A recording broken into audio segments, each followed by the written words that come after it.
Monsieur le Premier ministre, donc merci pour ce temps d'échange.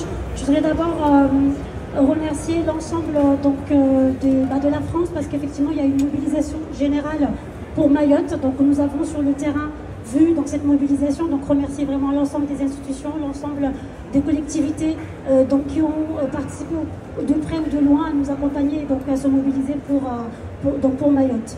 Et du coup, je prendrai donc la question de la pêche, Monsieur le Premier ministre.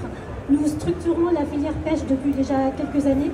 On a aujourd'hui donc encore des investissements qui étaient en cours, qui n'étaient pas encore finalisés. Le cyclone est arrivé, donc qui a détruit presque l'ensemble des investissements qui avaient déjà démarré.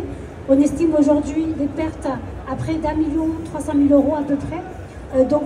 Nos besoins essentiels aujourd'hui, c'est surtout au niveau du renouvellement de la flotte de pêche. Nous avions une autorisation jusqu'au 31 décembre 2025 pour renouveler notre flotte. Là, bien sûr, avec cet événement qui s'est produit, on n'est pas en capacité d'arriver au résultat qui était attendu. Donc, nous demandons à ce qu'on soit appuyé pour pouvoir avoir un délai supplémentaire et donc d'aller jusqu'en 2030 pour le renouvellement de la flotte. Et également, un deuxième point, c'est sur les aides minimis qui sont du coup limitées à 30 000 €. Et du coup, nous souhaitons effectivement avoir une dérogation parce qu'aujourd'hui, l'Union européenne accompagne jusqu'à 40 000 €.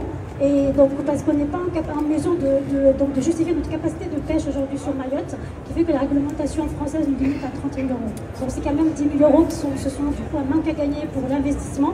Et on souhaiterait effectivement qu'il y ait une dérogation ou en tout cas qu'on soit facilité pour pouvoir avoir les financements nécessaires et du coup nous permettre de rebondir très très vite parce qu'il faut qu'on aille très très vite, Monsieur le Premier ministre.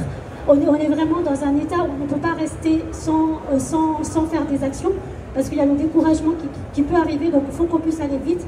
On a besoin de ces outils financiers, de tous les mobiliser. Donc, du coup, il faut que ce soit facile et qu'on puisse y arriver ensemble.